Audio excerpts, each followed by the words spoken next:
الطبيعي إن فطرة أي كائن حي في الدنيا هي الهروب من الألم، زي أول ما تلمس حاجة سخنة طبيعي تسحب إيدك فورا. إلا نوع واحد من أنواع البشر، الناس دي المتعة عندهم مش في الراحة ولا في الحب ولا حتى في الحنية.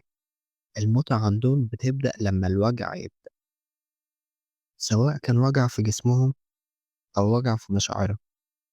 الظاهرة دي اسمها المازوخية.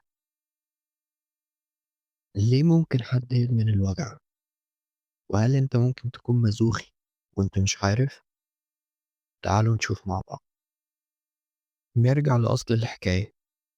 زي ما السادات اتسمت على اسم كاتب مارك استيساد، المازوخية كمان اتسمت على اسم كاتب نمساوي اسمه ليبلاند فون زاخر مازو.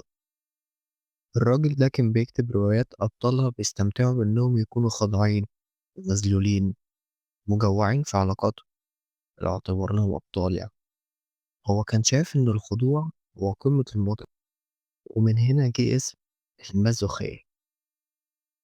بس لو فاكر إن المازوخي ده شخص ليه مواصفات معينة، أحب أقول لك إننا كلنا عندنا شوية مازوخية بنمارسها، زي ما بنحط شطة كتير في الأكل لحد ما وشنا يحمر ونعرق وننزل دموع، ومع ذلك بناكل وبنبقى مستمتعين بالأكل وبنقول عليه إن الأكل كده ألذ. والناس اللي بتدخل تشوف أكاونت الإكس بتاعها وتفضل تتفرج على صور خطوبته وتفضل تقلب على نفسها في المواجع وتسمع أغاني حزينة، دي اسمها مازوخية عاطفية. إحنا ساعات بنروح للنكد برجلينا عشان نحس إننا عايشين، بس الفرق إن ده أسلوب عابر. أما المازوخية المرضية دي قصة تانية خالص. نتكلم عن أنواع المازوخية. المازوخية هما نوعين مش نوع واحد. أول نوع المازوخية الجسدية، ودول ناس الوجع والإهانة جزء أساسي من إثارتهم وما يقدروش يوصلوا للنشوة من غيرها. والنوع التاني وده الأخطر والأكثر انتشارا، المازوخية العاطفية، ودول اللي بنشوفهم في العلاقات اللي بنسميها توكسيك.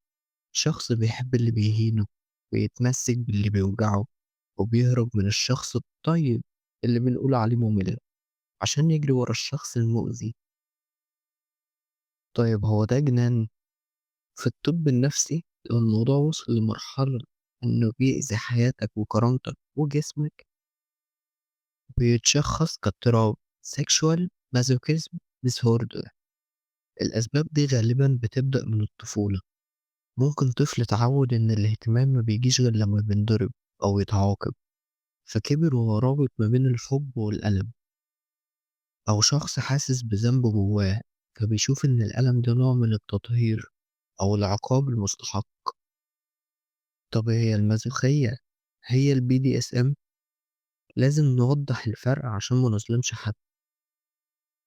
في علاقات بيكون فيها اتفاق بين الطرفين على إن يكون ليهم أدوار سيطرة وخضوع، بس بيكون في حدود واضحة واحترام متبادل، وده بيتم بكلمة أمان بيتفق عليها الطرفين، السيف وورد. إنما المازوخية المرضية ما فيهاش حدود. الشخص بيسلم نفسه للأذى الحقيقي وممكن حياته تتعرض للخطر وهو مش قادر يوقف. طب والحل؟ الخبر الحلو إنها بتتعالج. العلاج السلوكي المعرفي بيعمل شغل عالي جدا، بيساعد الشخص يفك الضفيرة اللي ما بين الألم والمتعة، ويفهم إنه يستاهل يتحب من غير ما يتوجع، ويفهم إن الذل مش رومانسية وإن الألم مش تضحية. في الآخر بص في المراية واسأل نفسك، هل أنت بتستحمل الأذى عشان ده التمن الوحيد للحب؟ طب هل بترتاح لما حد يجي عليك؟ لو الإجابة آه، فأنت محتاج وقف، لأنك تستاهل علاقة ترفعك مش علاقة تدوس عليك.